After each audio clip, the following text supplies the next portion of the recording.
Let's get it. Let's get it.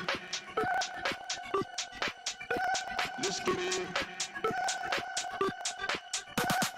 Down. Let's get it. Down. Let's get it. Down. Let's get it. Down. Let's get it. It's like that.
It's like that.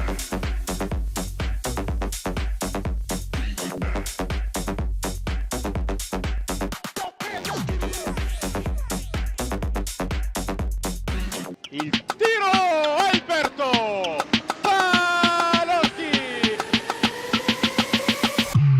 calcio in porta ed un gol meraviglioso con il Macine, calcia Bianchetti, un gol bellissimo, cade invece in avanti di Ossa per Novelli che la fa passare, ha segnato il Pigasio, la palla rimane, il tiro e l'1-0 dell'Ospitaletto. per Lingue era di rigore, la sentenza di Lingue, nono gol stagionale, vantaggio Casatese, il pallone passa per Padua, Guanatti in area, Guanatti supera il difensore, Guanatti dentro, e gol! e poi tiro rete, ha segnato la preparazione.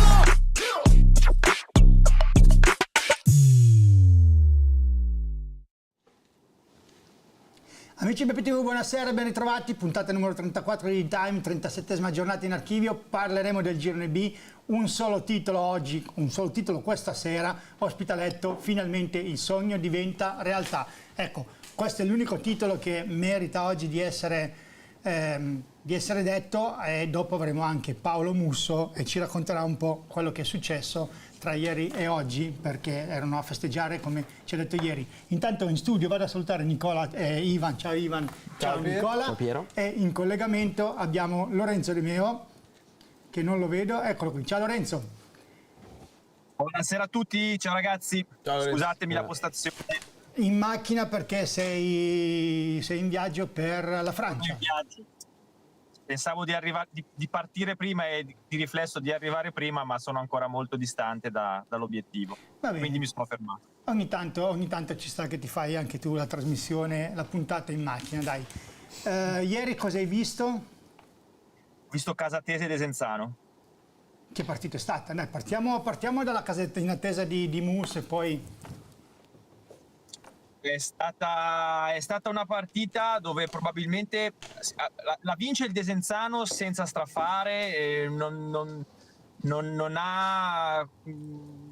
è riuscito ad imprimere un gioco straordinario all'interno dei 90 minuti. La Casatese è partita forte, facevano la differenza probabilmente le motivazioni, dopodiché una volta andata in vantaggio in una delle poche occasioni che ha avuto, il Desenzano ha cercato di resistere alle incursioni della Casatese, che si sono fatte sempre più veementi nel corso del secondo tempo, fino all'arrembaggio finale con pali, traverse, tiri, insomma Il Desenzano porta a casa 3 punti fondamentali in ottica playoff, conquista la terza piazza e quindi si assicura un buon posizionamento in ottica post-season. La Casatese invece conferma di essere una squadra di assoluto valore anche quando di fronte si trova le corazzate costruite per primeggiare. Ecco, invece andiamo da questo Ospitaletto che ha vinto il campionato, facciamo un giro noi così parliamo un attimino. Tu l'hai sempre detto che l'avrebbe vinto l'Ospitaletto, quindi fin dai tempi eri l'unico, perché qui abbiamo un Palazzolo, qui abbiamo un Desenzano. E io salivo, scendevo del carro, mangiavo magliette, ogni settimana c'era qualche maglietta dietro diversa. Al posto dell'orologio c'era la maglietta dietro diversa. Facevo un po' quello che... No, io devo dire, ieri l'ho detto a Paolo che non me l'aspettavo, gli ho fatto i complimenti perché non mi aspettavo vincesse il campionato, ma non per dei meriti suoi, ma per i meriti che io davo al Palazzolo e Desenzano, cioè 2 corazzate partite per vincere, arriva l'Ospitaletto, neopromossa, che poi tra l'altro l'anno scorso Caldiere, l'abbiamo già detta questa cosa, quest'anno Ospitaletto, quindi cosa vuol dire Nicola? È sempre più complesso, non basta fare la squadra più forte per vincere, ci vogliono tanti piccoli dettagli di giornata in giornata e l'Ospitaletto ha dimostrato di essere la più squadra, ecco, con la S maiuscola, sin dal primo giorno, nonostante anche loro avessero cambiato praticamente tutto l'organico, come ha detto anche ieri, rimasti, come anche detto ieri il direttore, eppure sin da subito hanno trovato l'unione di intenti necessaria. La famiglia Musso, diciamo che nel calcio ha tanta esperienza e sicuramente l'ha applicata nel migliore dei modi, però è comunque sempre la dimostrazione che non bastano i soldi per vincere in Serie D, ma in calcio in generale. E invece il Desenzano, il Palazzolo dove ha sbagliato secondo te?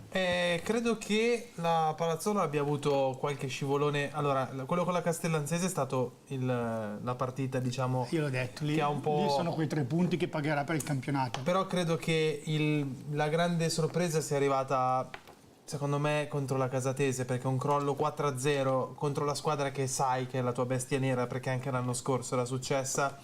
La Casatese riposava per il San Giuliano, aveva fatto spostare la partita. Il direttore sportivo Ro era venuto al Comunale di Palazzolo a vedere la partita, se l'è studiata molto bene e quella partita secondo me è stata un po' la saracinesca definitiva sulla possibilità della Palazzolo di vincere il campionato. Però io, guardando anche le classifiche nel corso del campionato, la Palazzolo ha perso tanti punti nel girone d'andata. Mi ricordo anche il pareggio con la Prosesto, piuttosto che altre partite in cui si pensava che si riuscisse a portare a casa i 3 punti, invece ci sono stati scivoloni. Paradossalmente la Pro Palazzolo chiude questo campionato come miglior squadra per rendimento in casa. Allora, diciamo che la Pro Palazzolo, Lorenzo, è una doppia faccia, cioè nel senso è partita in una maniera e poi ha finito in un'altra. Diciamo che il vero campionato della Pro Palazzolo si può dire che sia da gennaio in poi, perché poi quello che è stato fatto prima... 2 gestioni diverse, due strutture di squadra profondamente diverse tra loro, con interpreti diversi, soprattutto nella fase, nella porzione di campo offensiva.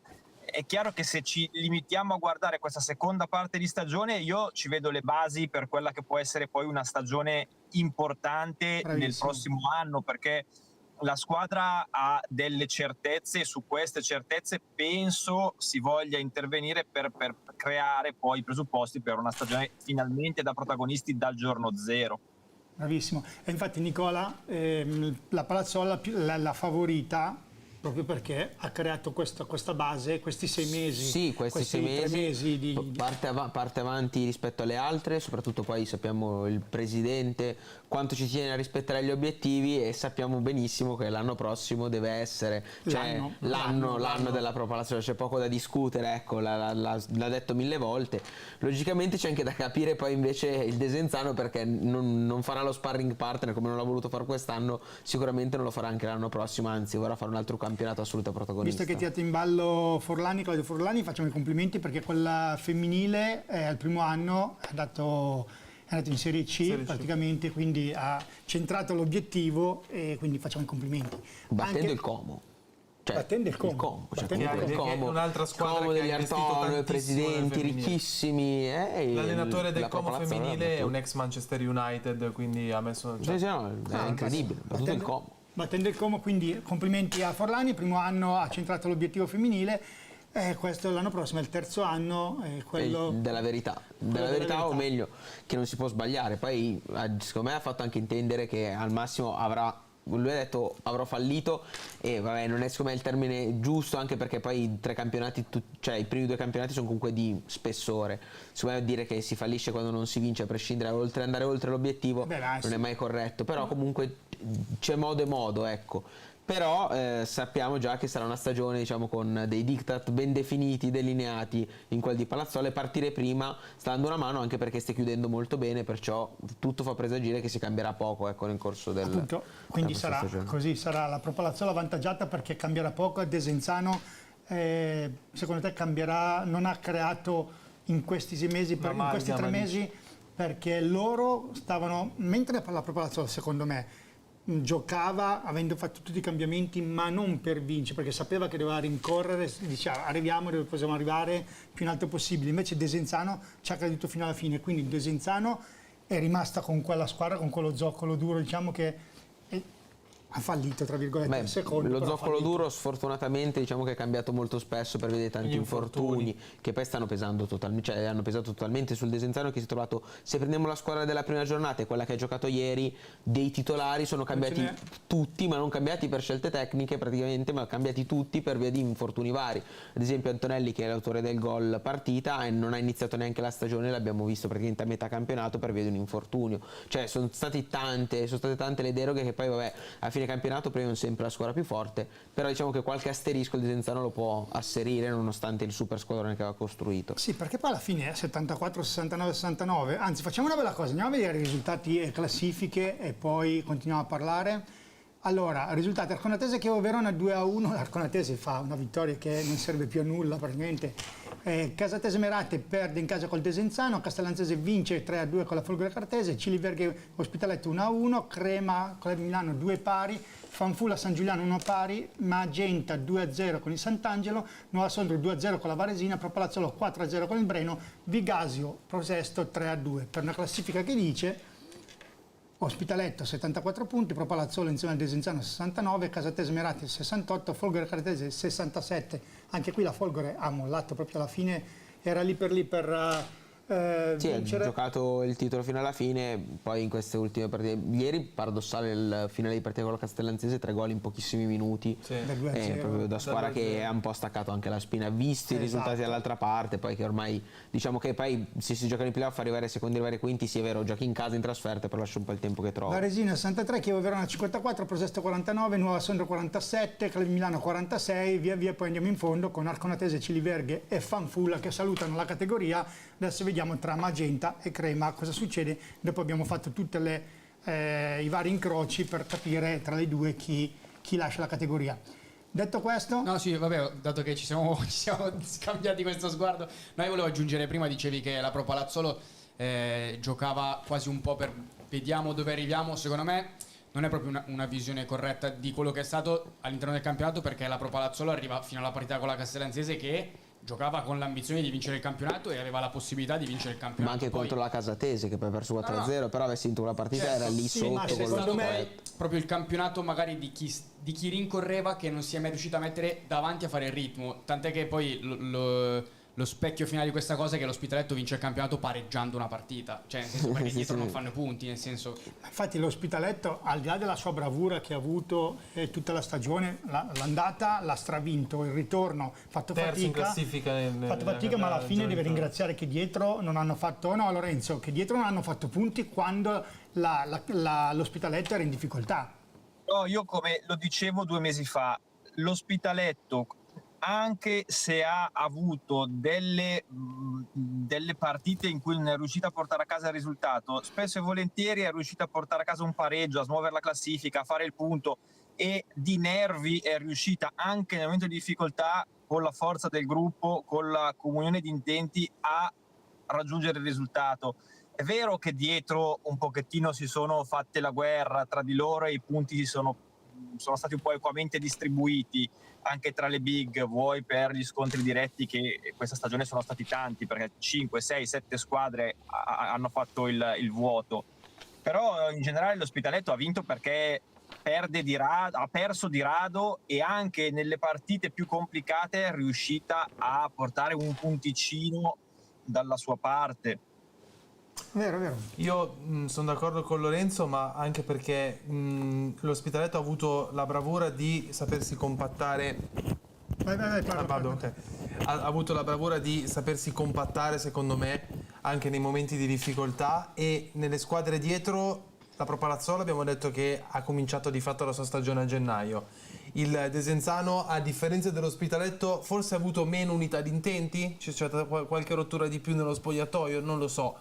La Folgore Caratese ha cambiato tanto, anche lei. La Casatese Merate, diciamo che ha cominciato a prendere consapevolezza, secondo me, troppo Sì, però tardi. la Folgore Caratese ha cambiato tanto, ma dal momento in cui ha cambiato Ha messo la quinta, macinato, certo. ha macinato punti. Ma io ti dico, secondo me la Folgore Caratese, io lo dicevo anche ieri al 91esimo minuto, ha buone possibilità, grandi chance l'anno prossimo di essere protagonista, perché nel momento in cui una squadra sta facendo quella rincorsa e ha 2 match point in casa vicino con Desenzano Ospitaletto e fa un punto, e secondo me l'Ospitaletto il campionato l'ha vinto lì, la Folgore Caratese forse gli serve quella maturità di saper stare nei piani alti della classifica. Una squadra che fa la rincorsa e ha 2 sfide in casa con quel pubblico, non ti dico che ne fa 6, ma 4 secondo me li fa, e cambia tutto.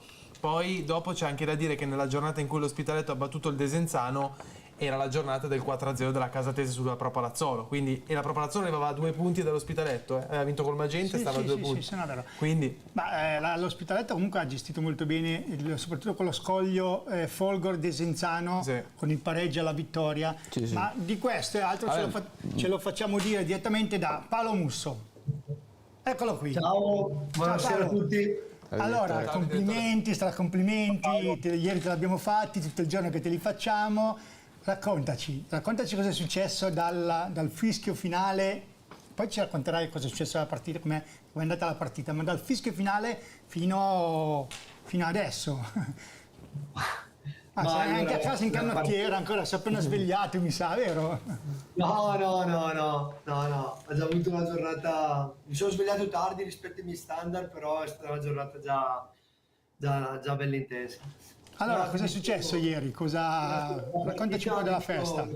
C'è poco, secondo me la partita davvero di ieri c'è poco da dire, nel senso che era una partita un po' particolare, c'è stata una partita dove c'era tanta tensione da parte nostra, sapevamo che comunque poteva essere un punto sufficiente ieri, perché la speranza la consapevolezza che il Desenzano potesse fermare la Casatese c'era, quindi sapevamo che con un punto ieri potevamo essere campioni, quindi c'era molta tensione, c'era molta, secondo me, anche nervosismo, quindi la partita è stata una gran bella partita, è stata una partita un po' bloccata, un po' nervosa.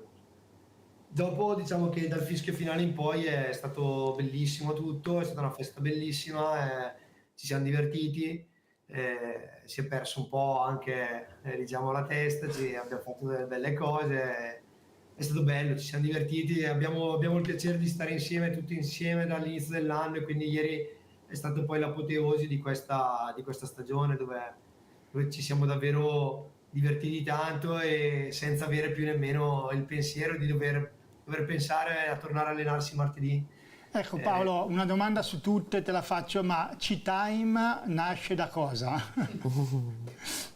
È un pizzico, è merito nostro, dai. C-Time nasce da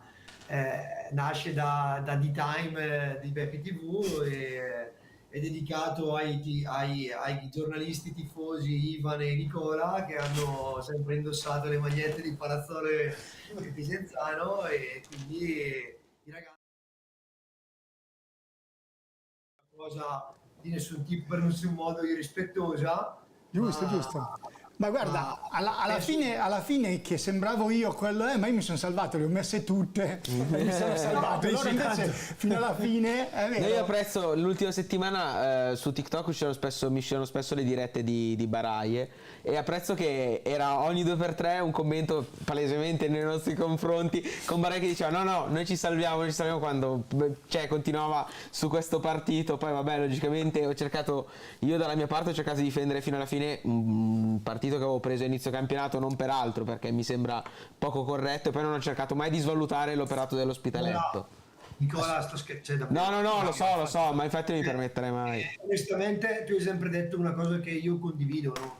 Cioè, il Desenzano è inevitabilmente una squadra più forte. Secondo me, adesso lo possiamo magari dire, anche perché lo sai Piero che se devo dire cose scontate, banali, io non ci vengo, quindi io se vengo ti dico quello che penso proprio a cuore aperto. Ti dico, il Desenzano aveva per me pochi giocatori fortissimi, pochi giocatori che hanno vinto, e a volte avere qualche giocatore che sa come si vince ti dà una mano in determinati momenti. Quello secondo me è quello che è mancato un po' al Desenzano. Aveva davvero dei grandissimi giocatori, Camarlinghi, lo stesso Cardella, per citarne alcuni. Poi c'era Thomas che è un giocatore che ha vinto, e c'era Antonelli che però loro hanno avuto fuori per lunghissimi tratti del campionato perché non l'hanno mai avuto. Antonelli è un giocatore che il Desenzano è mancato praticamente per 3/4 di stagione, e Antonelli è un giocatore che portava con sé 2 campionati vinti come Thomas. Quando ti manca però Antonelli, dopo gli altri ad esempio sono stati tutti grandi giocatori, cioè sono tutti grandissimi giocatori con grandissime qualità, ma che magari quando c'era da fare quella partita dove porta a casa il pareggio che va bene lo stesso, invece porti a casa 0 punti, e dopo il campionato vive davvero di un punto, 1 o 2 punti, perché se vai a vedere alla fine la differenza è quella, non è che è molta. Comunque è vero quello che hai detto, che bisogna avere i giocatori anche che hanno vinto in passato per aiutare a vincere, ma anche è vero che devi avere un DS vincente, perché tu da quest'anno sei Mussigno per me, giusto? Quindi adesso sarà sempre Mussigno, perché lui è un DS che ha vinto gli ultimi 4 anni, ma diciamolo, perché tu sei sempre tutto sulle tue, dici ma sì. Ho la fortuna enorme di aver avuto un padre che mi ha sempre un po' inculcato questa mentalità di cercare di fare le cose fatte al meglio. Lui ha una mentalità che è molto forte, che è quella di cercare di giocare sempre per vincere, e a prescindere da tutto, a prescindere da quello che tu puoi avere. E lui me l'ha sempre messa in testa, e è un peso a volte, perché diventa davvero difficile da gestire questa cosa, perché io all'inizio, adesso vi racconto davvero una cosa velocissima, all'inizio dell'anno ero convinto di aver fatto una squadra forte, mi mancavano 2 giocatori che stavo chiudendo, ma per motivi di tempistica dovevo aspettare il prestito del Salò di Guarneri e Gualandris, e noi giochiamo la prima partita di Coppa e perdiamo in casa con Vigasio 1-0, e sentivo in tribuna, sai, scendo per andare agli spogliatoi dal mio mister, perdiamo 1-0 in casa, giustamente perdi 1-0 in casa con Vigasio, e senti i tifosi che iniziano a dire quest'anno sarà duro salvarsi, e io dentro di me che dicevo, cazzo, io c'ho una squadra che sono convinto che gioco per i primi posti, adesso ne arrivano. Guarneri mi era già arrivato, ma era in panchina, era arrivato la sera prima, era a giocare col Salò 2 giorni prima, e quindi era proprio appena arrivato ed era in panchina. Nicolandris è arrivato l'ultimo giorno di mercato, quindi dentro di me mi è partito un fuoco che ho detto adesso gli faccio vedere io che noi non giocheremo per salvarci. Non sei andato a riprenderlo, l'hai memorizzato il viso di quello lì e andavi a riprendere? No, ma è una persona che poi è stata positiva, però giustamente uno che non magari capisce il valore della squadra, vede una partita singola individualmente, quella partita lì era stata una brutta partita, fatta male, e però era una squadra ancora incompleta, perché 1 o 2 giocatori all'interno del nostro roster, che non era quello del Desenzano, potevano davvero spostare tanto. È vero. Poi parliamo di Neri e Gualandris, che erano 2 giocatori che venivano da una stagione importante l'anno precedente. Uno è Mussigno, uno che ci ha sempre creduto, uno su tutti, è Lorenzo De Meo. Vero Lorenzo?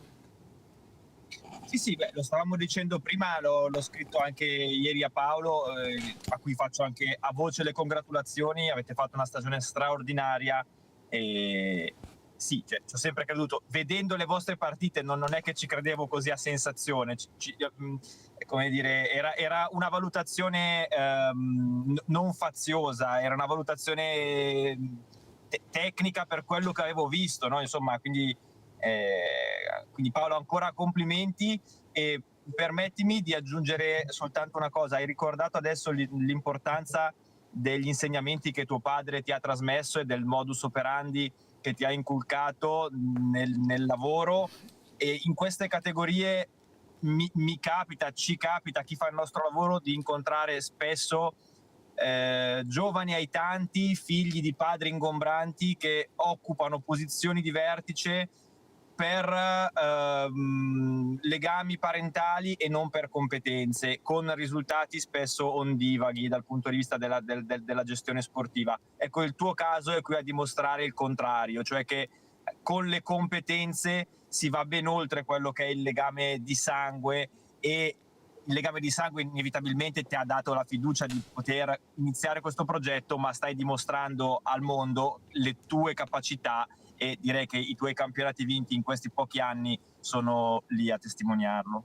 Grazie Lorenzo. Ma ha vinto in tutte le categorie comunque, non è che dici, cioè se le fate tutte, se le fate. Quindi passiamo alle domande scomode, dai, ce la facciamo a fare qualche domanda scomoda? Sì, dai, facciamo qualche domanda scomoda, se no ci annoiamo. Ok, Esatto. allora, Adesso dopo ci penso io, stai tranquillo, arrivo io. innanzitutto, prima della domanda scomoda, vogliamo dire, io e Nicola Badursi siamo stati i valori aggiunti dell'ospitaletto che gli hanno motivato. Mi hanno dedicato una maglietta. Allora, io Paolo, avete dedicato una maglietta alla trasmissione, lo sfrutto come gancio totalmente senza senso in realtà. Vai. Io colleziono le magliette, da un po' che cerco la maglia di Barai e c'è un modo per averla.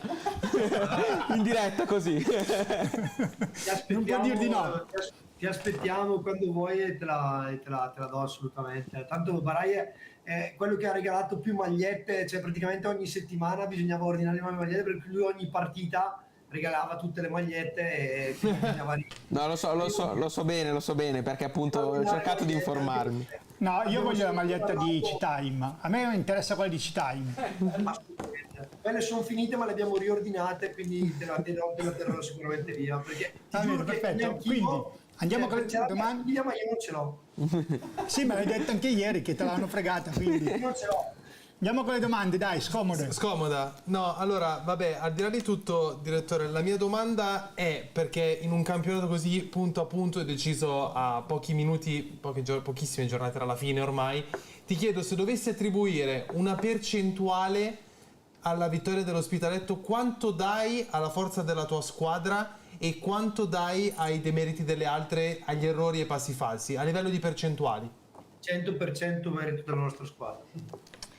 100% merito della nostra squadra, perché noi siamo l'unica squadra che ha fatto 2 punti di media partita, che sono la media che serve per provare a vincere questo campionato. Quindi è 100% merito della nostra squadra, non lo dico con presunzione, ma lo dico perché tu citi la partita di karate, ma Lorenzo che era a vederla quella partita per noi è stata una delusione, non è stata una scossa. La scossa è stata la partita col Desenzano, perché noi con la karatese dovevamo vincere per quello che abbiamo fatto quella partita. Sì, il 2 pari è arrivato poi agli ultimi minuti finali, quindi... Ma abbiamo avuto un paio di occasioni per fare il 3-1. Cioè noi dopo il gol dell'1-0 alla karatese abbiamo preso in mano la partita e l'abbiamo davvero dominata per lunghi tratti.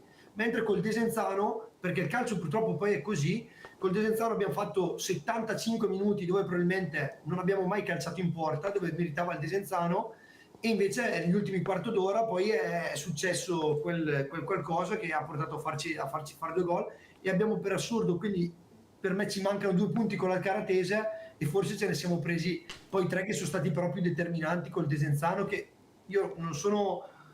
penso di essere abbastanza onesto intellettualmente nel dire che quella partita non meritavamo di vincere, forse non meritavamo neanche di pareggiare, però di contro ti dico che quella con la karatese noi meritavamo di vincerla. Infatti dopo la partita con la karatese c'era molto, non dico sconforto, ma dispiacere allo spogliatoio, non eravamo contenti, cioè ve lo dico proprio sinceramente, non eravamo per niente contenti dopo la partita con la Fulber.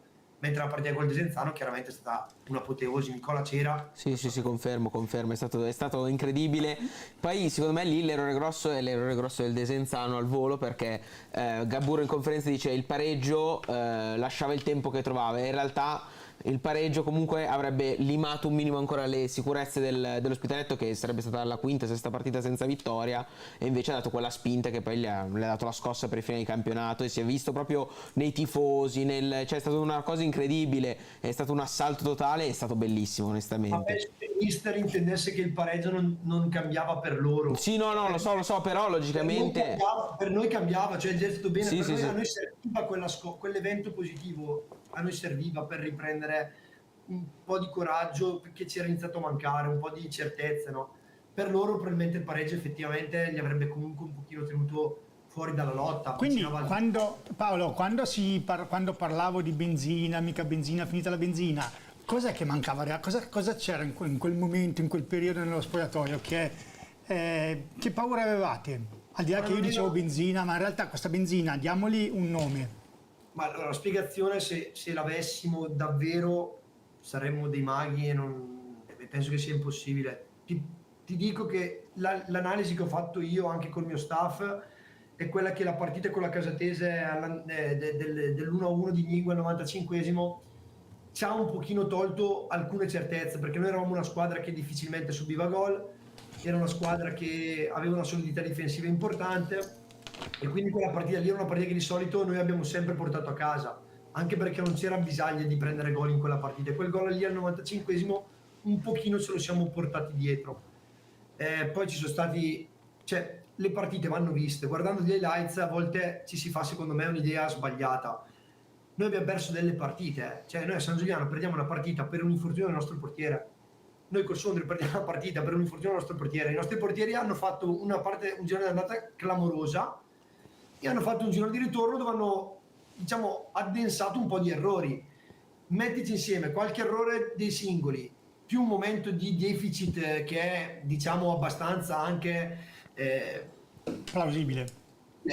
durante la stagione, si mettono insieme tutti nello stesso momento e ti viene fuori un momento che è un po' complicato. E viene fuori l'Inter Paolo, un po' il deficit, viene fuori l'Inter, che guarda, ormai non riusciamo più a capire. Però il parallelo... La partita con la Varesina, ad esempio, parte con un'autorete, cioè con un infortunio clamoroso, cioè il nostro portiere rinvia su Guri e la palla finisce in porta. Tu capisci che se con la Varesina, in un momento che comunque sei in difficoltà, magari che hai bisogno dei risultati, in un big match parti con un deficit del genere, diventa sempre tutto molto più complesso. Però la nostra squadra non ha mai sbragato, cioè non ha mai preso quelle scopole che ha preso il Palazzolo, che secondo me sono pesanti. Cioè il Palazzolo all'andata prende 3 o 4 gol a Ciniverghe, al ritorno prende 4 gol.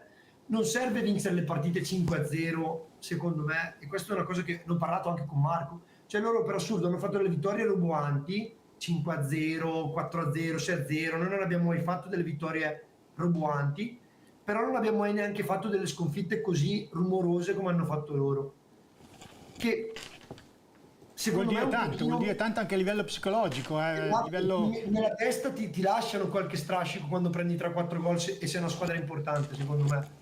Cioè il 3-0 nel derby dell'Inter col Milan è un bel macigno, Macigno, è un coltello che va su e giù da una settimana. Comunque, detto questo, vabbè, lui è ormai così. Lorenzo, una qualche domanda a Musigno?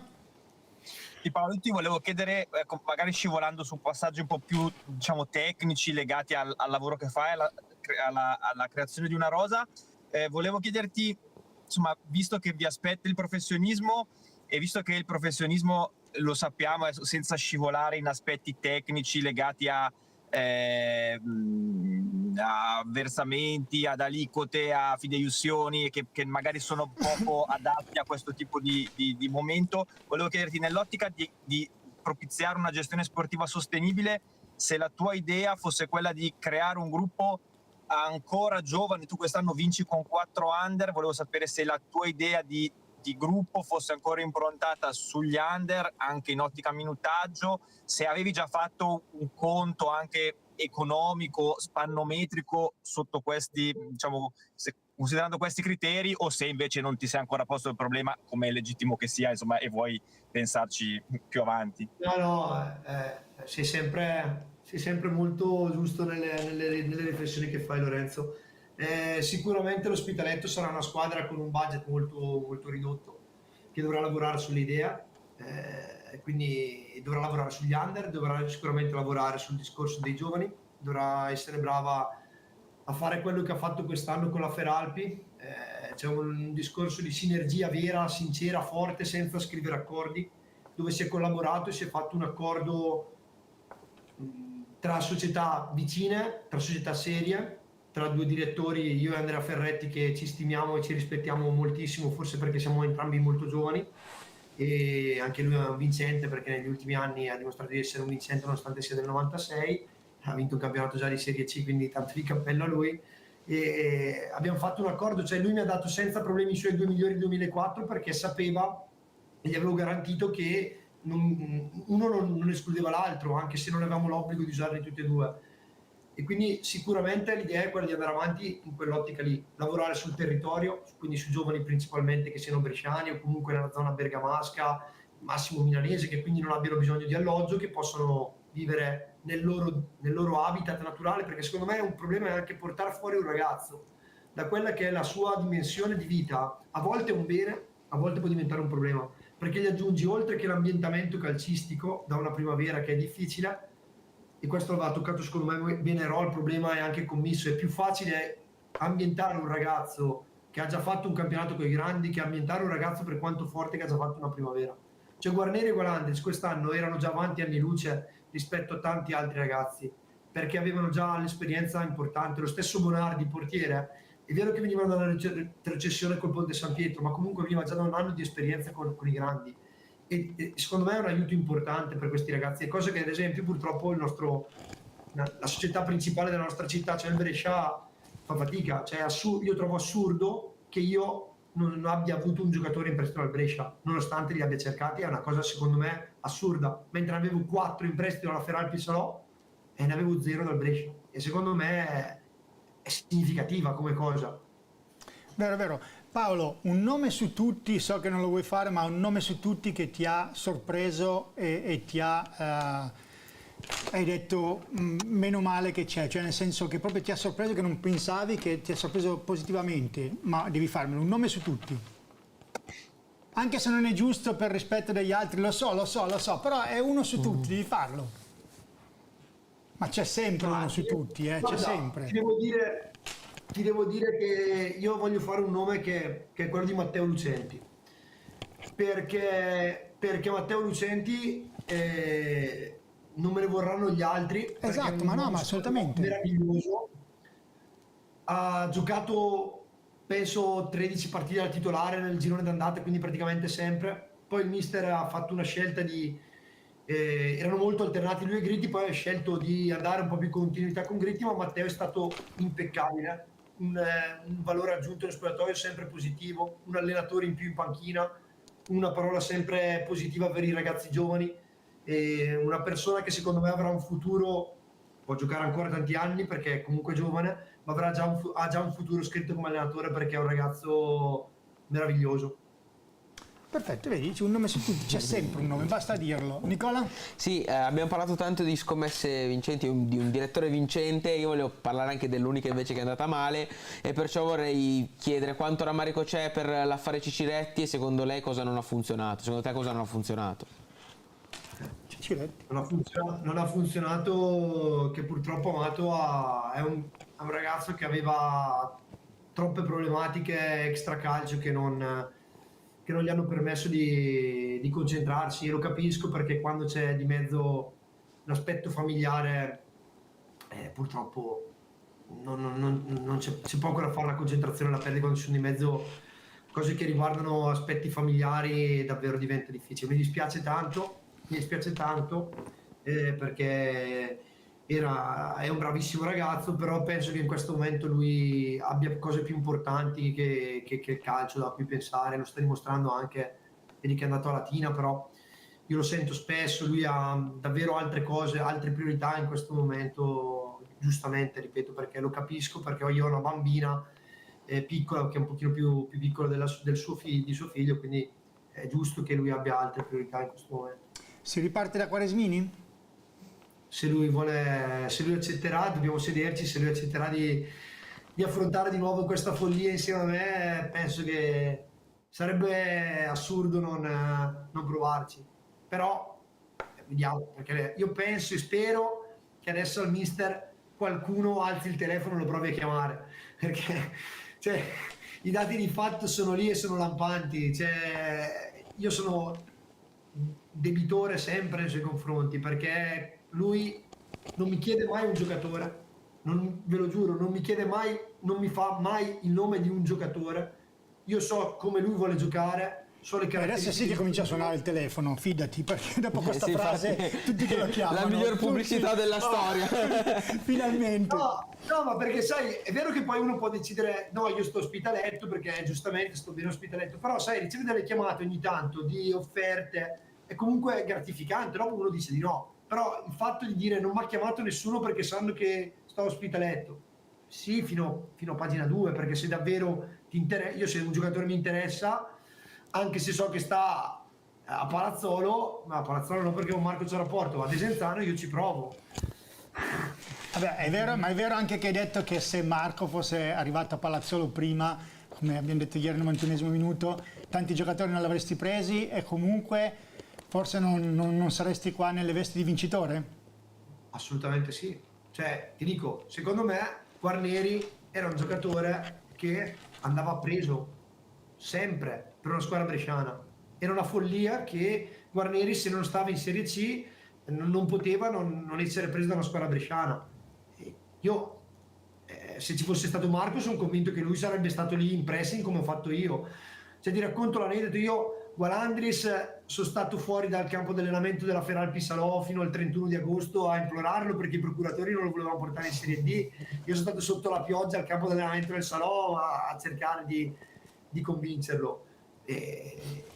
Quindi ti dico, sono dei ragazzi che però ho aspettato, ma perché io ero convinto, uno che era di Brescia, Gualandris è di Palazzolo, l'anno scorso ha fatto 10 gol a Palazzolo, secondo me era un giocatore che se stava in Serie D dovevi, cioè chi lo prendeva faceva un colpo alla Paloschi, permettetemi, rapportandolo per importanza nei colpi under, Gualandris per me vale i colpi dei big, entra in un'altra categoria, però per me rientra in quei colpi lì, come per me rientra in quei colpi lì lo stesso Cantamessa, nel senso che Cantamessa è un 2006 che ha un potenziale, ma io lo dico sempre al ragazzo, davvero da Serie B, Serie A, forse se fa le cose fatte bene. Certo che ha iniziato un processo e quest'anno ha fatto secondo me una stagione importante. Lorenzo l'ha visto a karate, penso che possa confermare che se uno non guarda la distinta, che è una cosa che piace fare spesso a me prima di guardare la partita, perché comunque l'anno poi influenza la valutazione,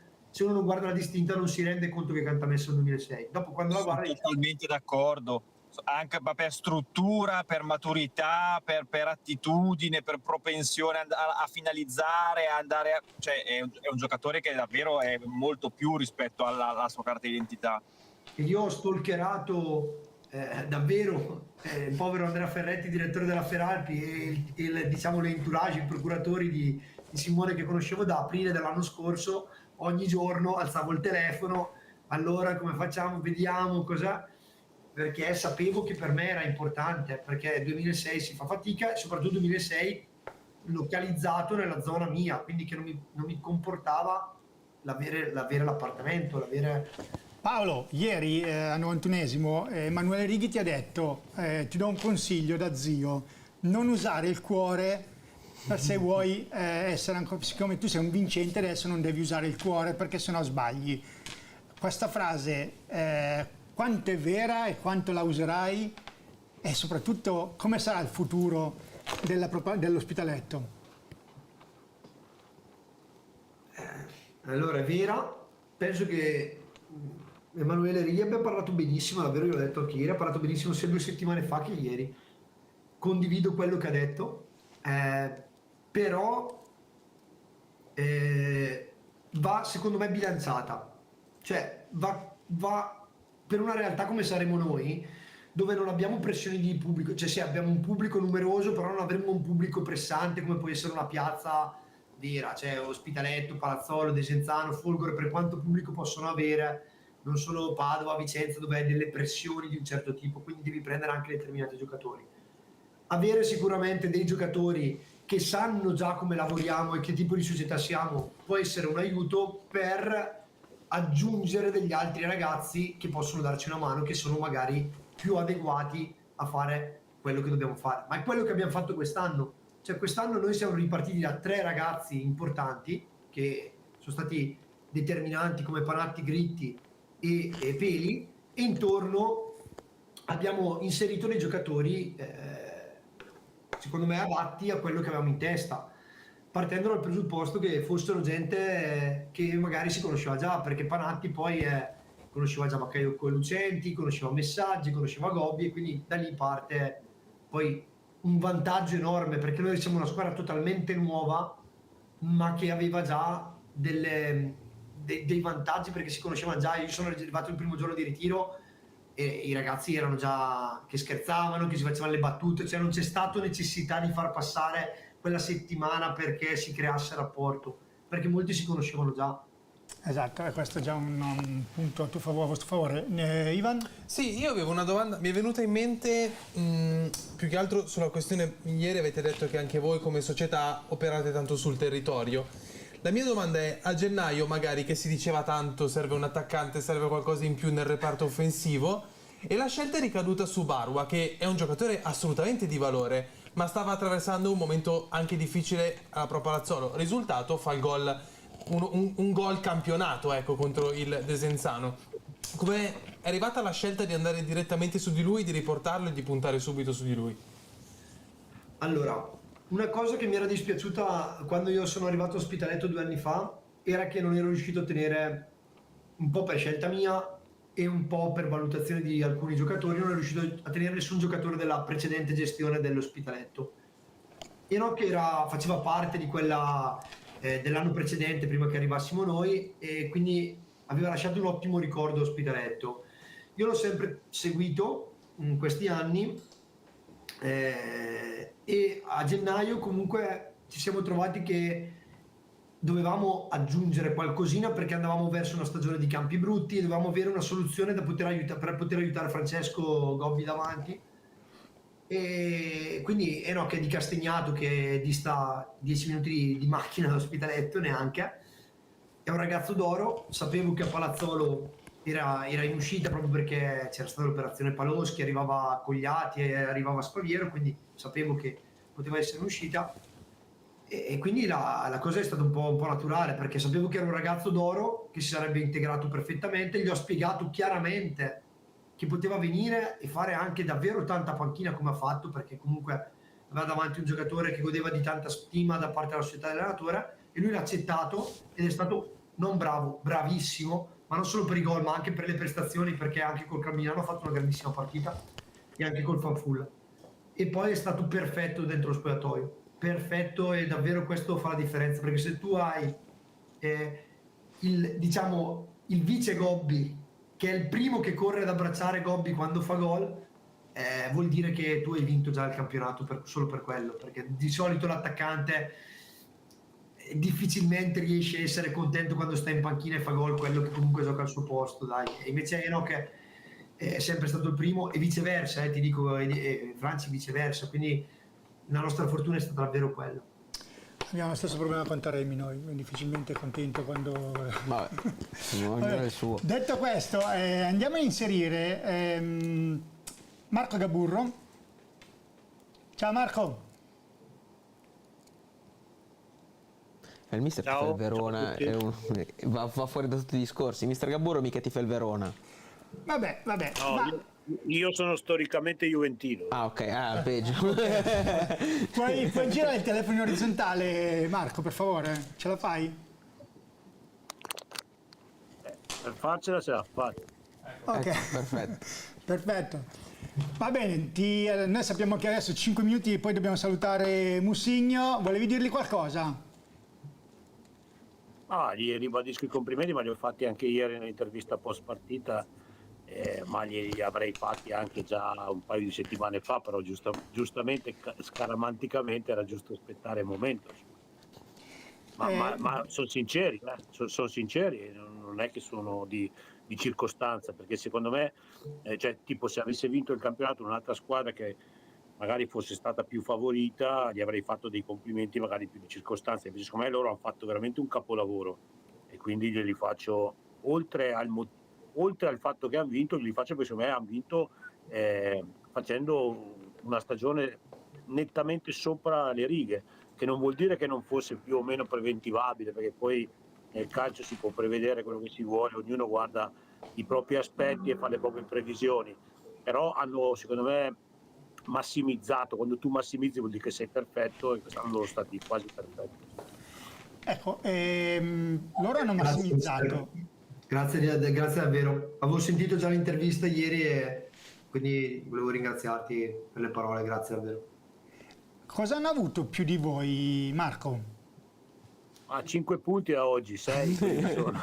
Sì, perché sai, il calcio è quella materia nella quale poi un punto in più, un punto in meno cambia completamente i giudizi. Cioè voi oggi, se ci fosse, non so, il Palazzolo, il Desenzano a 73 e l'Ospitaletto a 71, stareste a chiedere a Musso cosa ha sbagliato, però insomma è una materia complessa, per vincere questi campionati bisogna fare una marea di punti.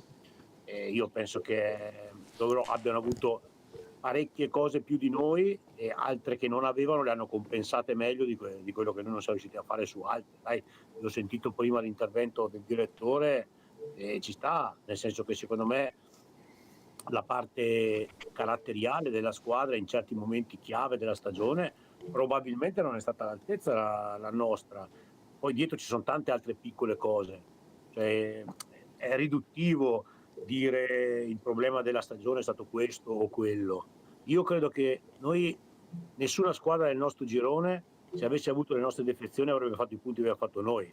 Cioè non esiste squadra, perché giustamente avevamo una rosa importante, però io sono convinto, questo lo dico al direttore, ma perché si sta parlando giustamente di calcio, che se tu togli 13 partite Panatti all'Ospitaletto, togli Baraie, cioè si rompe, faccio per dire, tendi l'Achille che ha fatto Barranca e vai sul mercato con le loro politiche eccetera, parliamo di un'altra stagione, ma questo non perché noi abbiamo avuto veramente una marea di situazioni da gestire, che vuol dire cambiare sempre lo spogliatoio, cambiare sempre le dinamiche interne, cambiare sempre anche gli equilibri tattici della squadra, perché comunque abbiamo cambiato anche modo di giocare durante l'anno, seppur abbiamo mantenuto sempre la stessa filosofia, e stiamo parlando di una squadra che comunque ha fatto 70 punti.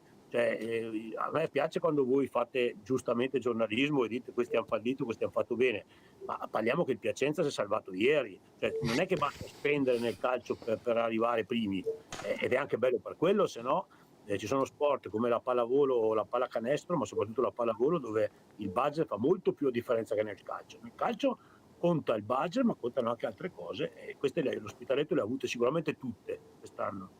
Sì, ma è vero, perché comunque adesso guardiamo la classifica: Ospitaletto 74, ma Palazzolo e Desenzano 69, cioè non è un campionato da buttar via il loro, perché sarebbero primi, esatto, sareste primi, Piero, se non fosse che l'Ospitaletto ha fatto... Piero, non è neanche giusto dire così, perché sennò poi sembra che voglio salvare anche quello che io non devo salvare. No, ma lo secondo me io. No, ti spiego con sincerità, ma sono cose che io penso e ho già detto anche. Cioè, il Desenzano secondo me ha fatto, se le cose vanno bene domenica, ha fatto comunque 8-10 punti in meno di quelli che doveva fare, secondo me, in questo campionato. Quindi noi abbiamo comunque sbagliato. Poi non so, se probabilmente poteva essere che l'Ospitaletto ne facesse 82 o 83, perché ci stava, nel senso che hanno anche gestito in certe situazioni, però secondo me noi abbiamo comunque fatto non benissimo, perché abbiamo fatto meno punti di quelli che avevamo secondo me in canna, e quindi non è vero che abbiamo fatto comunque bene solo perché abbiamo fatto 70 punti. Io parlo con la classifica alla mano, poi con i se e con i ma si possono fare tante cose, ma io classifica alla mano, però, ad oggi Palazzolo 69, Desenzano 69, Casatese 68, Folgore 67, quindi leva l'Ospitaletto, dimmi.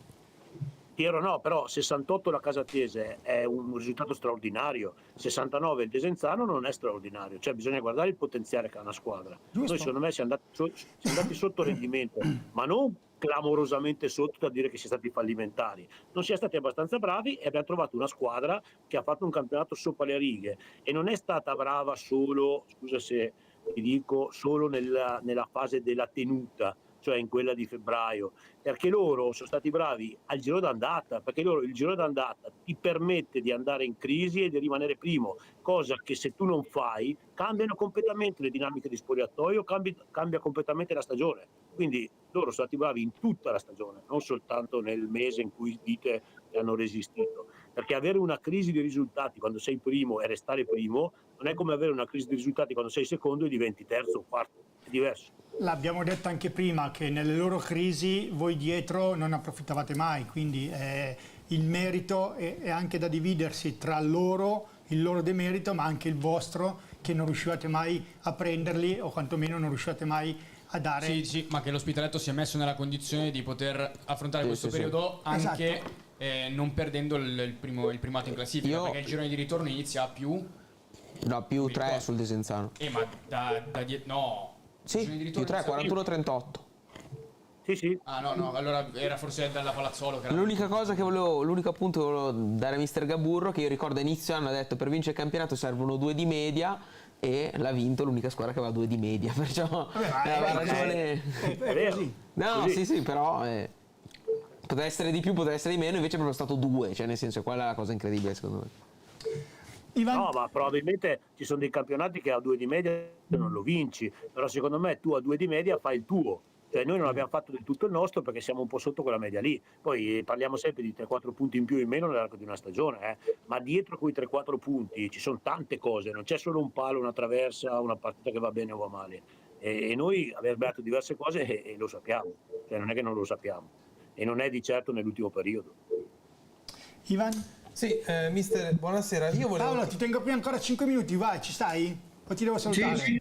5 minuti dopo devo andare perché sennò mia moglie mi ammazza. Sì, no, perché ti avevo detto un quarto d'ora, 20 minuti, ma no, tua moglie non può ammazzare il direttore sportivo più vincente del Bresciano, ragazzi, stiamo scherzando. Se no la bambina inizia a piangere dopo. Dai, 5 minuti ancora, dai, Ivan. Mister, io volevo chiederle, ha detto qualche minuto fa, dovevamo fare di più, ci mancano diversi punti. A livello suo personale, cioè proprio dell'allenatore Marco Gaburro, cosa poteva fare di più?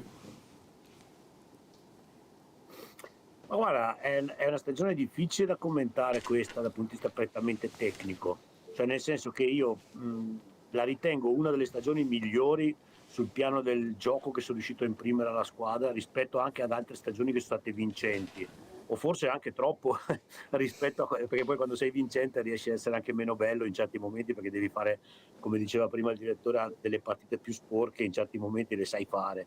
Non lo so se è stato quello. Io dico che dal punto di vista tecnico secondo me è stato un anno molto formativo per me e penso che mi abbia fatto fare uno step perché ho voluto concentrarmi su delle cose e le ho oggettivamente ottenute. Poi cosa potevo fare di più? Secondo me nel mese di gennaio-febbraio noi ci siamo un po' ingolfati e secondo me ci siamo ingolfati un po' tutti, quindi proprio all'interno parlo. Quindi anche in quei momenti magari la mia lucidità nella comunicazione o nella gestione di certe situazioni non è stata massimale. Quindi io probabilmente se tornassi indietro cambierei soprattutto la reazione a certe situazioni limite che si sono verificate in quei 2 mesi lì, perché potevo secondo me incidere di più. Proprio nel complesso mi rimprovero poche cose tecniche, perché noi quest'anno, cioè è stato l'anno in cui rispetto anche, ripeto, ad anni più vincenti dove avevo anche avuto meno problemi di organico, magari avevo avuto delle stagioni dove avevo gestito in maniera più lineare la rosa, ho dovuto anche incidere di più. Cioè noi era andata, abbiamo vinto lo sconto diretto Ospitaletto con 4 under che per noi comunque in quel momento con quella rosa lì era significativo ed era stata comunque una scelta tecnica. Non so, abbiamo vinto con la Varesina in casa facendo debuttare Turelli che era il centrale della Juniores e non facendo altre scelte, cioè tutte cose che secondo me comunque ti permettono di incidere come allenatore in quel momento lì e mi ritrovo in tanti passaggi della stagione da questo punto di vista. In altre cose secondo me potevo essere più attento e gestire meglio alcune situazioni interne, questo sì, però è un po' difficile, ripeto, commentarla perché noi restiamo la miglior difesa del campionato, restiamo la squadra che ha costruito più palle gol, restiamo la squadra che ha tirato di più da dentro l'area e quindi mi risulta difficile poi fare un ragionamento prettamente tecnico. Paolo, voi guardavate con occhio di paura, passami il termine, più il cioè qual è la squadra che dietro vi creava? È quella che arrivava. A turno. Vabbè, ma lo so, però c'è sempre una squadra che dici no, ma tanto poi ci arriva. Cioè, quale poteva essere la squadra? Qual è stata la squadra che voi avevate un po' più, la guardavate più con quell'occhio di riguardo, diciamo così, senza nulla togliere sempre agli altri? Desenzano e Palazzolo, cioè, come ti ho detto ieri, Desenzano sempre di più dall'inizio e Palazzolo da gennaio, dopo il mercato, però ti dico, dopo il mercato erano più o meno sullo stesso livello. La Folgore vi ha mai impensierito?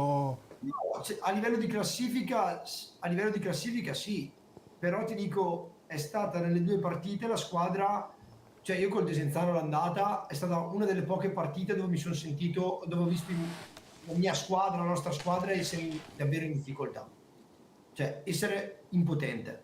Questo è lo stato che abbiamo avuto un po' nella partita dell'andata, un po' per demerito nostro, ma penso per grossi meriti del mister e degli avversari. Cosa che nel ritorno ho notato un pochino di meno, nonostante, come ho detto prima, la partita aveva comunque una marca fortemente desenzanese. Col Palazzolo ce la siamo giocata bene tutte e 2 le partite, secondo me. Con la Folgore è stata la partita, e sono state 2 partite che dovevamo vincere. Io mi sono sentito che abbiamo fatto bene e meritavamo di più. Quindi ti dico, io con la Folgore avevo comunque la sensazione di avere qualcosa in più, però ti dico, poi dopo gli scontri diretti non hanno inciso su questo campionato, secondo me. Cioè, Ma non incidono mai. No, anch'io la penso così, mister, perché Arezzato, quando non facevo questo ruolo, che abbiamo perso di un punto il campionato, noi abbiamo pareggiato e vinto lo scontro diretto con la Pro Patria, però siamo arrivati dietro di loro un punto e abbiamo vinto il campionato. Gli scontri diretti, purtroppo, vuoi non vuoi, non sono quelli determinanti. Tu i campionati li vinci e li perdi se fai punti col Magenta, con l'Arconatese, col Civerga, e meno inciampi con quelle squadre lì. E poi dopo, infatti io ero incazzatissimo dopo il pareggio in casa col Breno 1-1, perché quello per me è stato pesante.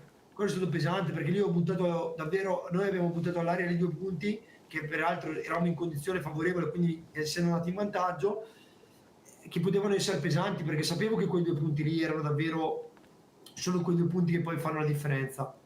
Però Comunque io all'andata non ho avuto la sensazione che ha avuto il direttore, nel senso che io all'andata abbiamo vinto secondo me meritatamente quella partita, ma io dal campo, no, per farvi capire un po' come possono cambiare i pensieri, cioè io dal campo è stata la prima volta giustamente che ho incontrato l'Ospitaletto quest'anno, ma rispetto a come io l'avevo visto a video e rispetto a quella che era l'idea che mi ero fatto della squadra, li ho visti molto più forti in campo, pur essendo, diciamo, inferiori in quella gara dal punto di vista tecnico, ma li ho visti più forti di quello che mi aspettavo io.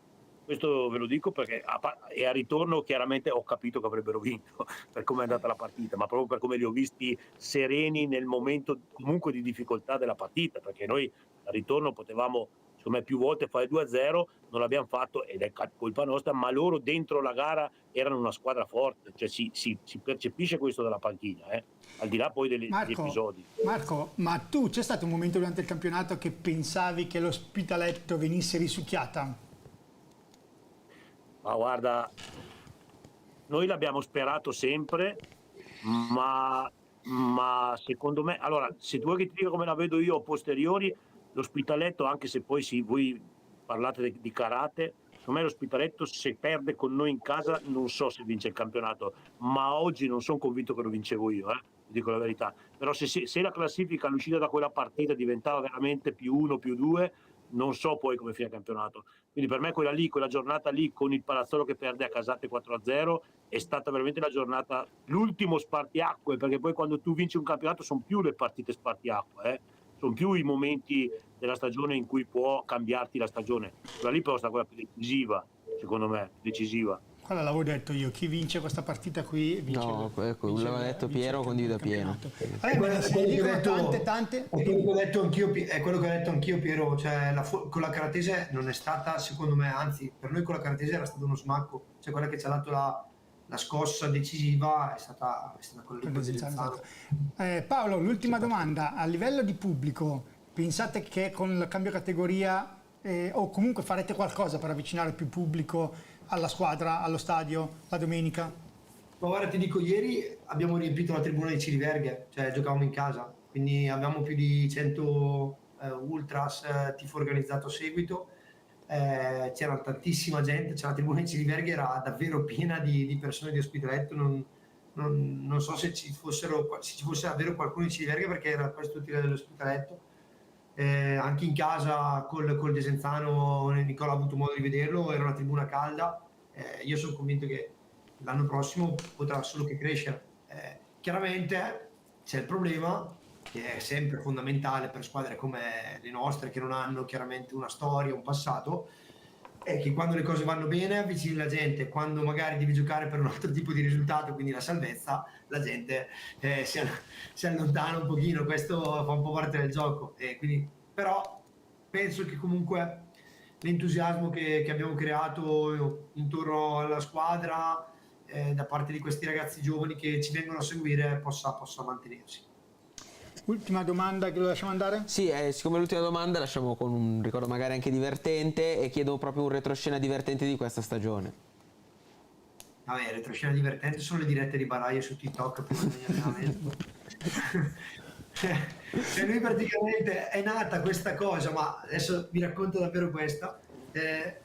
Hanno iniziato che in palestra non si può giocare con la palla, chiaramente, e loro hanno iniziato a fare questo calcio tennis scalzo, dove praticamente devono toccare la palla molto piano, e ci sono Keiros e Mozzani che vincono sempre, cioè praticamente chi vince regna e loro vincono sempre. E Baraia si diverte a fare le dirette su TikTok, no? Dove fa commenta. Infatti le abbiamo viste noi.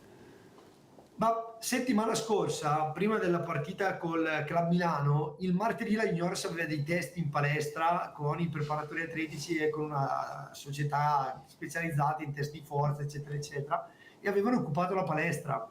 Quindi praticamente arrivano i ragazzi e dicono: noi come facciamo a giocare a calcio tennis? Faccio: ragazzi, oggi calcio tennis.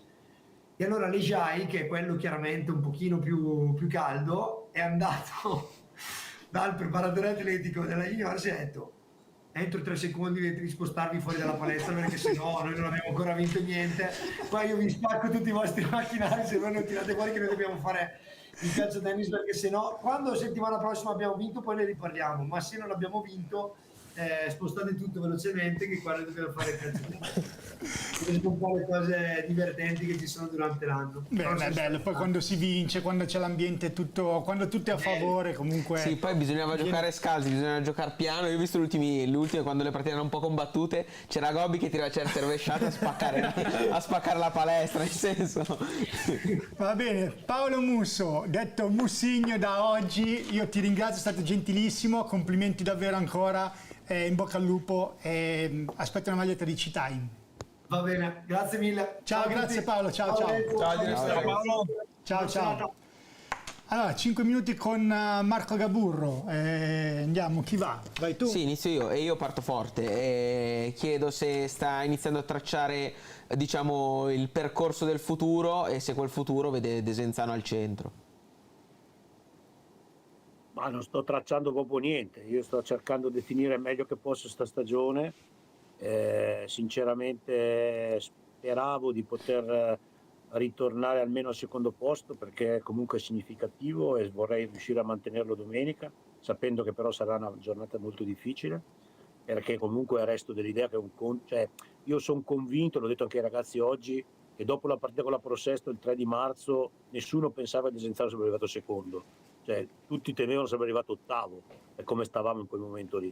E il fatto di averla riraddrizzata, anche se non ci dà la possibilità di vincere, ci ha dato un senso grosso agli ultimi 2 mesi, che non è poco, perché sono 2 mesi di lavoro, sono 2 mesi di quotidianità, sono 2 mesi dove ti trovi tutti i giorni, e sarebbe stato veramente un peccato, ma dico anche proprio per la piazza, per il presidente, per la società, per tutti, che poi la stagione prendesse quella piega, e bastava poco, lo dico io. E quindi la mia preoccupazione adesso più grossa è finire veramente il meglio possibile questa stagione qua, sapendo che però l'ultima giornata è molto delicata, sapendo che comunque ai playoff comunque ci siamo, e poi cercando di giocarli al meglio possibile.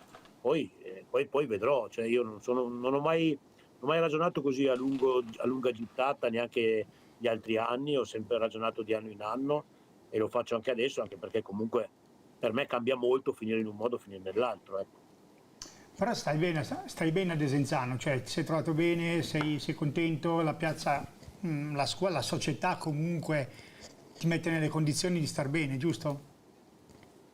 Sì, beh, io mi sono trovato bene a Lecco, a Rimini, cioè mi sono trovato bene quasi in tutti i posti dove sono stato, vuol dire che in parte sono stato fortunato, in parte magari mi riesco a far voler bene, però mi trovo altrettanto bene anche a Desenzano, perché comunque è una realtà sana, è una realtà pulita, è una realtà diciamo economicamente che sta bene, ma che ti fa star bene, e anche non sono neanche lontanissimo da casa, quindi cioè, sicuramente sono tanti aspetti positivi qui a Desenzano, però Ma tu, visto che appunto non è- sei dalla parte est, ti piacerebbe essere nel girone C? ma guarda, cioè se io rimanessi qua dici, Sì. cambia poco.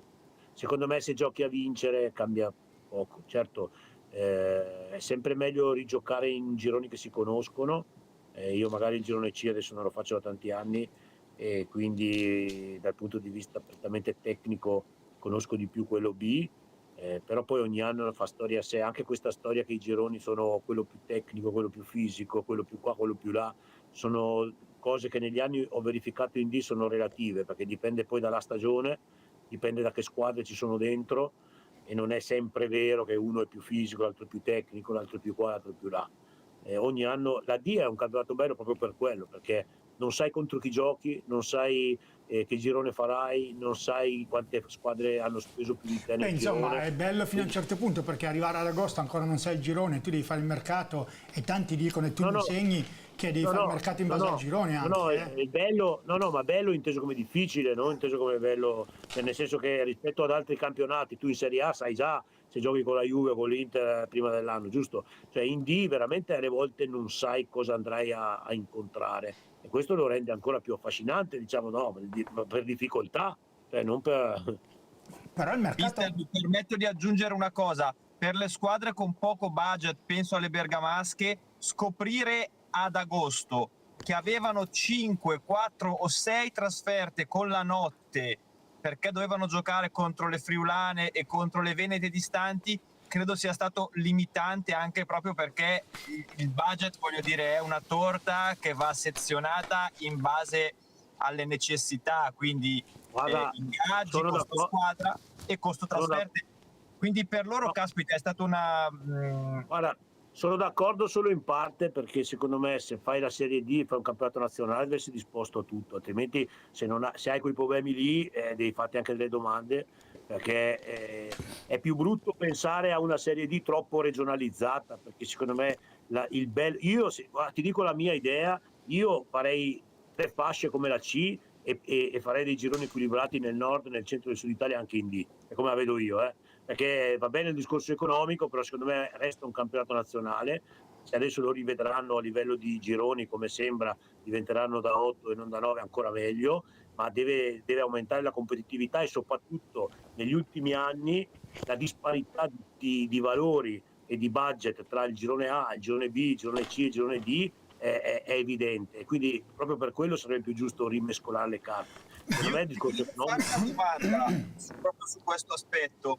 Abbiamo intrecciato i temi dei gironi, dei playoff che andrai a giocare, della media punti. Ora, posto che la formula del playoff è bizzarra, è rivedibile, insomma, per usare degli eufemismi, ma il criterio stesso con cui si compone la graduatoria, il criterio della media punti con varie maggiorazioni a fronte dei piazzamenti in coppa, eccetera, a mio modo di vedere, e credo di sposare quello che è la tua tesi, è un criterio che già di per sé è discriminante, perché siamo nell'ambito di un campionato in cui alcuni gironi sono a 18, altri sono a 20. In alcuni gironi ci sono 2 squadre forti e squadre deboli a corollario, altri invece sono livellati come il B verso l'alto, dove 6-7 squadre fanno i punti e per forza di cose li levano alle concorrenti, e quindi Cioè, caspita, l'abbiamo detto No, più no, vero. volte, la formula è una formula bizzarra, No, allora- rivedibile, lo ripeto, però proprio il criterio stesso della graduatoria è No, no, ma ignobile.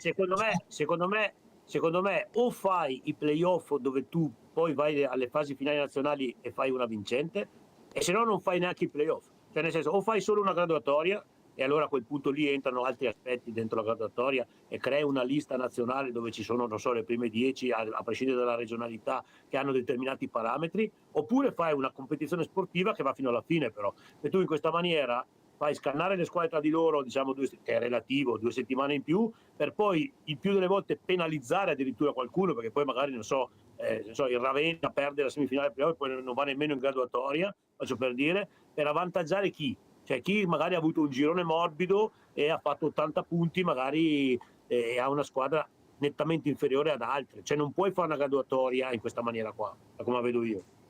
Sì, infatti anch'io la penso assolutamente come te. Giustamente tu dici il Ravenna, perché lo sappiamo, sarà lì. Ho fatto un esempio, Però, sì. però se lo deve vincerlo comunque il playoff, però sarà lì, e se no altrimenti sarà la Regina o il Siracusa in base a come andrà l'ultima, perché alla fine quello che la graduatoria alla fine già la possiamo stimare, però appunto è bizzarro il criterio utilizzato. Ci sarà una riforma probabilmente, mi auguro che nella riforma possa entrare tutto, ecco, oltre alla riduzione dei gironi, alla regionalità. Lorenzo, scusami, questo è un argomento talmente ampio che dovremmo fare una trasmissione, poi una live separatamente, anzi magari li faremo e parleremo di queste nuove cose che dovrebbero essere aggiunte al sistema calcio di Serie D. Detto questo, Marco, io ti saluto e ti ringrazio, sei stato gentilissimo. Comunque complimenti per la stagione, al di là di tutto, sei secondo dietro a un Ospitaletto che ha stravinto.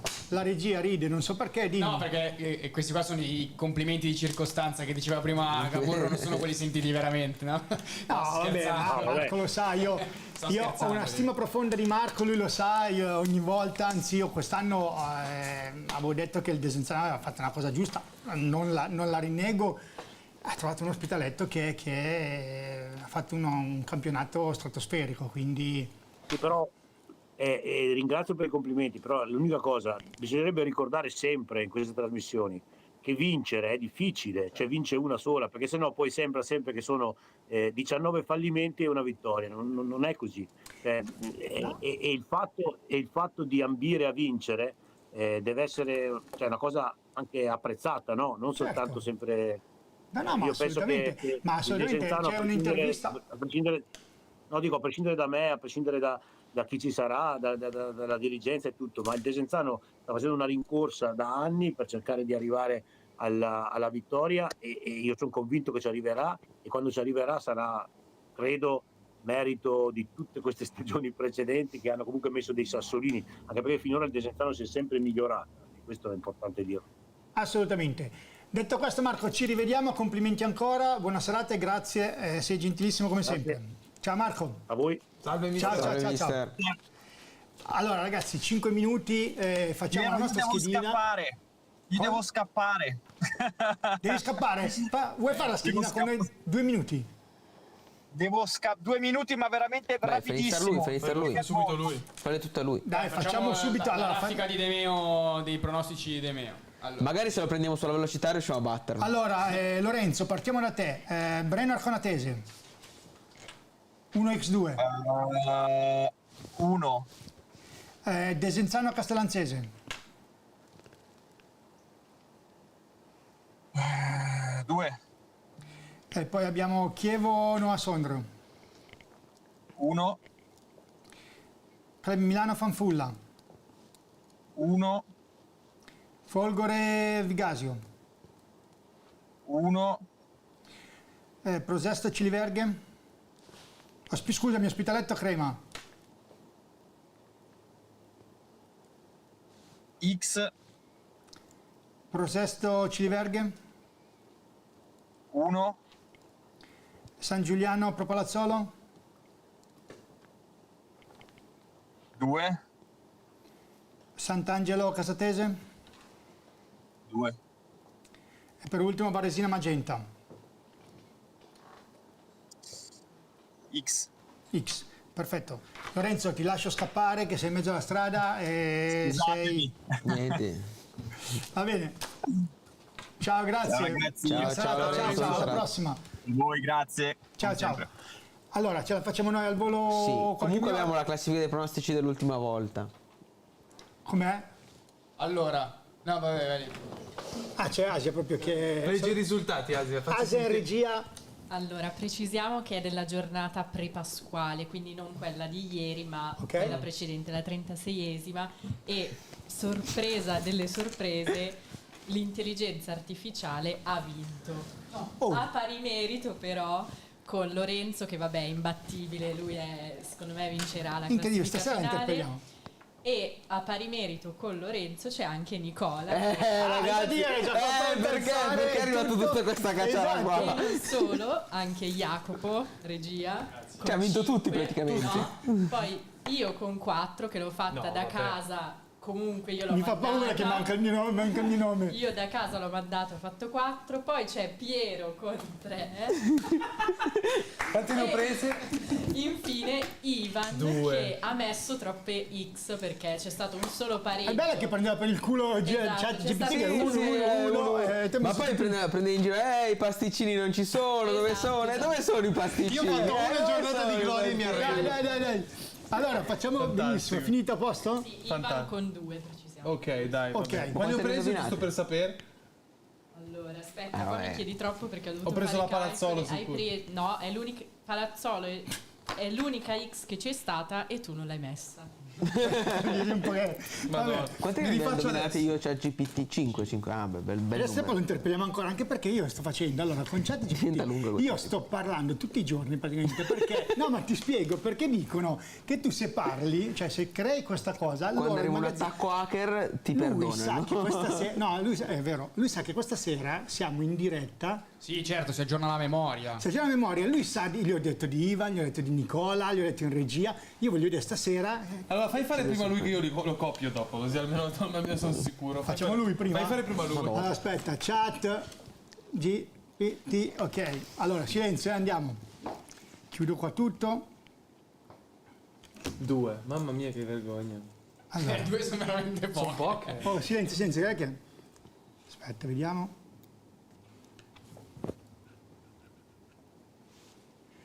Ehi, ciao. Ciao Piero, come va oggi? Va bene, mi sa che questo si è dimenticato tutto, va bene. Tu come stai?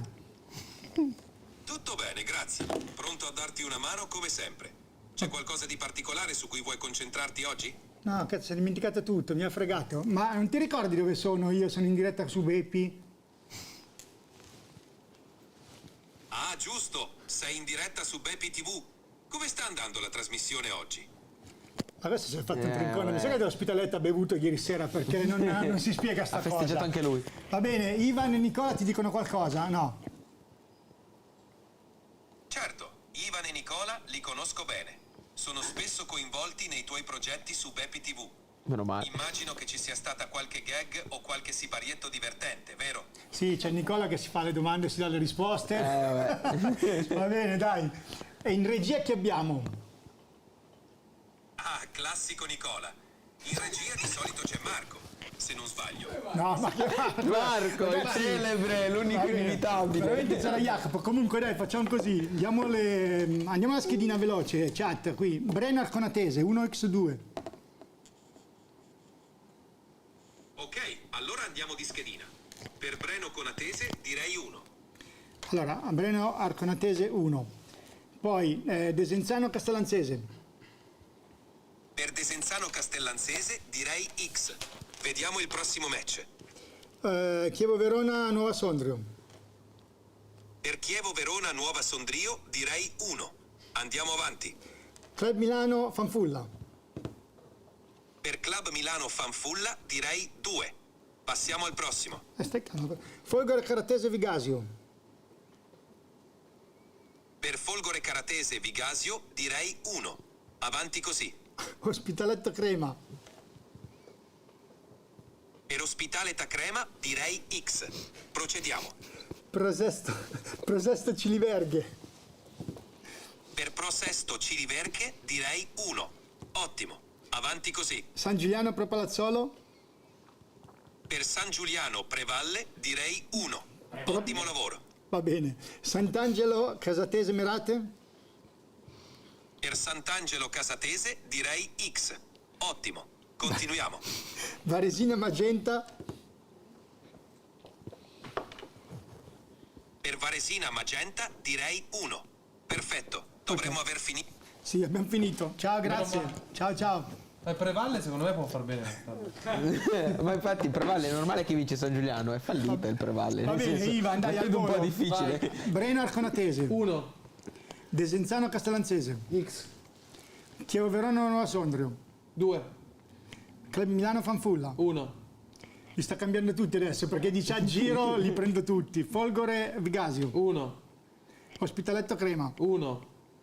Prosesto Ciliverghe, 1. San Giuliano Palazzolo, 2. Sant'Angelo Casatese X. e poi abbiamo Varesina Magenta. X. Ok, Poi poi prendo la faccio, classifica che dice in questo caso. faccio io Breno Arconatese, X, Chievo Verona Nuova Sondrio, 2. Desenzano. Desenzano Castellanzese 1, Chievo Verona Nuova Sondrio 2, Club Milano Fanfulla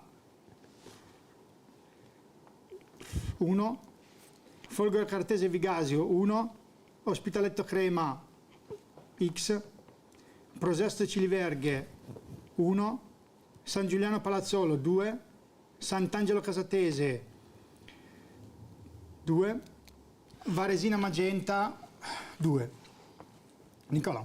Sì, allora, Breno Arconatese 1, poi Desenzano Castellanzese 1, Chievo Verona Nuova Sondrio X, anzi 1, poi Club Milano Fanfulla 1, Folgore Caratese Vigasio 2, Ospitaletto Crema 2, Prosesto Ciliverghe 1, San Giuliano City Pro Palazzolo X, Sant'Angelo Casatese X e Varesina Magenta 2. 2 perché tanta Varesina non c'è più niente da dire. Ma infatti io ho visto la classifica Avevamo fatto post. anche tutte le statistiche così, però non C'è abbiamo Ospitaletto tempo. Crema che vince, che perde, vinca il Ospitaletto così. Magenta la vedo difficile, però può essere. Ma sì, ma il Magenta ha uno scopo ormai, il Varesina. Ma anche Ospitaletto Crema, cioè nel senso il Crema con un punto si salva. Sì, ma l'Ospitaletto vorrà finire bene, no, deve fare 3 punti per essere sicuro di salvarsi. Di conseguenza l'Ospitaletto, cioè ormai l'ha vinto il campionato. Sì, però sai che c'è anche un po' la variante comunque che Hai vinto il campionato, sei davanti. No, dico sei aggiornato sull'altro campo. Metti caso che la Varesina è 2-0 dopo 20 minuti. Sto facendo un'ipotesi al Crema di vincere. Può essere che Esatto. non dico che non No, interessi, ok, per carità, capito? però mai dire mai. comunque- Io ricordo Vergiatese, cos'era? Vergiatese l'anno scorso. Vergiatese contro la Sestese, 3 gol gli ultimi 5 minuti. Pronosticabile. Dico, se un conto se non sai i risultati degli altri campi, allora tu giochi per vincere, devi vincere per forza. Però comunque ormai al giorno d'oggi Andiamo velocemente, Asia. Allora, digli le tue d'Asia, io gli faccio il... Va benissimo, parto con Breno Arconatese, X, Desenzano Castellanzese, 1, Chievo Verona Nuova Sondrio, X, Club Milano Fanfulla, 1, Folgore Caratese Vigasio, 1, Ospitaletto Crema, 1, Prosesto Ciliverghe, 1, San Giuliano City Pro Palazzolo, 2, Sant'Angelo Casatese 2, e infine Varesina Magenta. X. Jacopo, fai dire sempre... Allora, ok. no, ma io tanto le leggo anche da qua se volete. Va benissimo. Allora, Breno Arconatese dico 1, Desenzano Castellanzese dico X, Chievo Verona Sondrio dico 1, Club Milano Fanfulla dico 1, Folgore Caratese Vigasio dico 2, Ospitaletto Crema dico 2, Prosesto Ciliverghe dico 1, San Giuliano Pro Palazzolo dico 2 e Sant'Angelo Casatese dico X e Varesina Magenta dico 1. Perfetto. Ok, questa è la schedina che abbiamo fatta. Settimana prossima vediamo chi farà L'ultima più punti. l'ultima schedina, l'ultima e puntata, l'ultima schedina. ultima Poi giornata. in realtà, ci sono i playoff, non so quali sono le idee della redazione qua, perché non le decido io, però. Dovremmo Fino a prova contraria non le decido io, è un dato di fatto. vediamo, dai. Allora ci vediamo lunedì prossimo con The Time, domenica con 91esimo minuto, le ultime 2 puntate della stagione. Con questo vi saluto, ciao, grazie. Ciao a tutti. Let's get it. Let's get it. Let's get it.